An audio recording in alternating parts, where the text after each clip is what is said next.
जादुई झरना। एक समय की बात है। अरब देश में एक रियासत हुआ करती थी जिसका नाम विचित्रपुर था। विचित्रपुर बहुत सुंदर और पूरी तरह से घने जंगलों से घिरा हुआ था, जिसमें विचित्र प्रकार के जानवर रहा करते थे। डायनासोर, शेर, कंगारू, हाथी आदि बहुत सारी पशु पक्षी रहा करते थे। और उस जंगलों में नाना प्रकार के विचित्र जड़ी बूटियां और औषधि से भरी पेड़ पौधा भी हुआ करते थे, जिसकी खोज में वैद्य लोग अक्सर जंगलों में आया करते थे।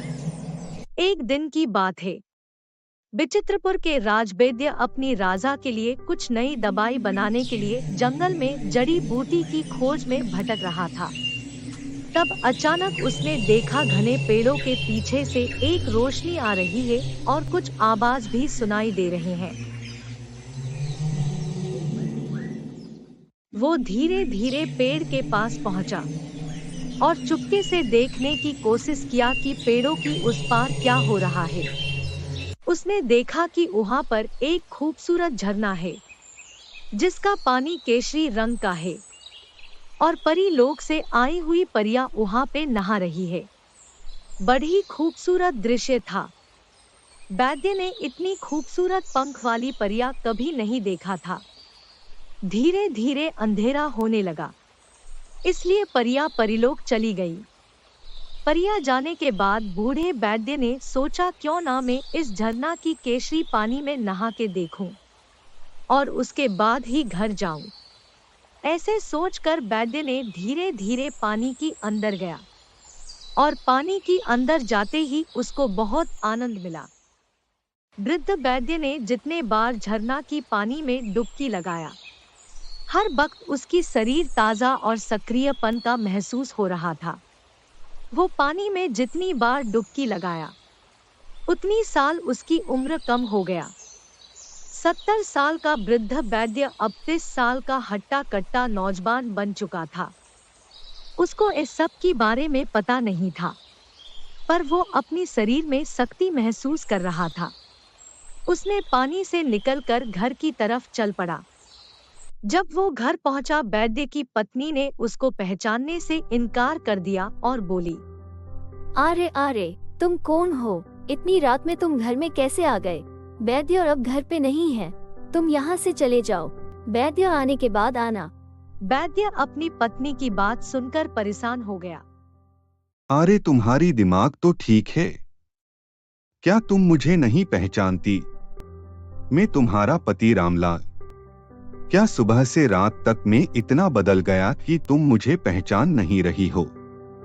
पति की आवाज सुनकर उसकी पत्नी रामप्यारी बहुत हैरान हुई, क्योंकि आवाज तो उसकी पति की ही थी, पर शरीर किसी हट्टा कट्टा इंसान की थी। हे भगवान, आवाज तो तुम्हारी ही है, तुम आईने में अपनी शकल देखो। जब वैद्य अपनी चेहरा आईने में देखा तो वो खुश हो गया और वो समझ गया कि ये सब उस झरना की केशरी पानी की वजह से हुआ है। अगले दिन वैद्य अपनी पत्नी को लेकर झरना के पास पहुंचा और उसको झरना की पानी में डुबकी लगाने के लिए बोला। उसकी पत्नी पानी में डुबकी लगाने के बाद बहुत सुंदर लड़की में बदल गई। अब वैद्य को पता चल गया कि ये एक जादुई झरना है।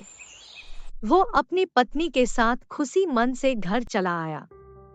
लोग जब उनको पूछने आते थे तो पति पत्नी कुछ बहाने बना देते थे। धीरे धीरे लोगों को शक होने लगा। उन्होंने इसकी शिकायत राजा से कर दी। राजा ने तुरंत वैद्य और उसकी पत्नी को राज दरबार में हाजिर होने की आदेश दिए। सुबह होते ही वो दोनों राज दरबार में हाजिर हो गए। कौन हो तुम दोनों? तुम दोनों ने राज वैद्य और उसके पत्नी के साथ क्या किया? आखिर वो दोनों कहाँ है? तुम दोनों का उनके साथ क्या संबंध है? अगर तुम दोनों ने जल्दी उत्तर नहीं दिया तो मैं तुम दोनों को मृत्यु दंड दूंगा। महाराज, दया कीजिए महाराज, मैं आपकी रामलाल और ये मेरी पत्नी रामप्यारी, हमको पहचानिए महाराज। महाराज और पूरा राज दरबार रामलाल की आवाज सुनकर हैरान हो गए। अरे हाँ वैद्य रामलाल, सच में ये तो आपकी ही आवाज है। आपका इस तरह बूढ़े से जबान होने का क्या रहस्य है? राज वैद्य ने अपनी साथ घटी सारी घटनाएं राजा को बताई, परंतु राजा को विश्वास नहीं हुआ। इसलिए वो सैनिकों को आदेश दिया वे उस झरने तक जाने का प्रबंध करें। राजा राज वैद्य और रामप्यारी को लेकर सैनिकों के साथ झरने की तरफ चल पड़ा। जब रामलाल वहां पे पहुंचा तो वो देखा कि यहाँ कोई झरना है ही नहीं। चारों तरफ केवल बड़े बड़े पहाड़, पर्वत और पेड़ हैं। अब राजा को विश्वास हो गया कि वो दोनों झूठ बोल रहे हैं। उन्होंने जरूर कुछ राज वैद्य के साथ गलत किया है। रामलाल की झूठ पर राजा को बहुत गुस्सा आया और उन्होंने रामलाल और उसकी पत्नी को उस जंगल में उस जगह पे अपनी जीवन बिताने की सजा दी और गांव आने के लिए हमेशा के लिए मना कर दिया। अगर वो दोनों भूल से भी गांव आए तो उसी वक्त उनको मृत्यु दंड मिलेगा। ऐसे बोलकर राजा सिपाहियों के साथ वहां से चले गए। रामलाल और रामप्यारी जोर जोर से रोने लगे और परियों से माफी मांगने लगे, क्योंकि उनको पता चल गया कि उन्होंने जादुई झरना के बारे में सबको बताकर बहुत पाप किया है। उनके मन में ऐसे प्रायश्चित की भावना आते ही उनको कुछ दूर पर बहता हुआ केशरी झरना दिखाई दिया। दोनों ने हाथ जोड़कर परी रानी को माफी मांगे और बोले, हे रानी परी, हमको माफ कर दीजिए।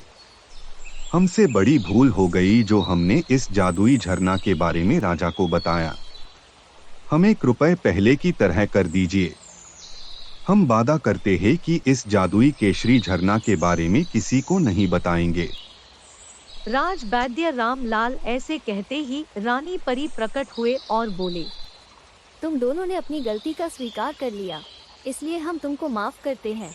जाओ, आज तक जी भी हुआ तुम वो सब भूल जाओगे और पुनः इस झरने में आकर नहाओ। तुम अपने पहले रूप में पुनः आ जाओगे और उसके बाद सीधे अपनी घर चले जाना। घर में पैर रखते ही तुम तुम्हारी पत्नी और तुम्हारे गांव वाले तथा राजा, आज तक जो भी तुम्हारे साथ हुआ वे सब भूल जाओगे।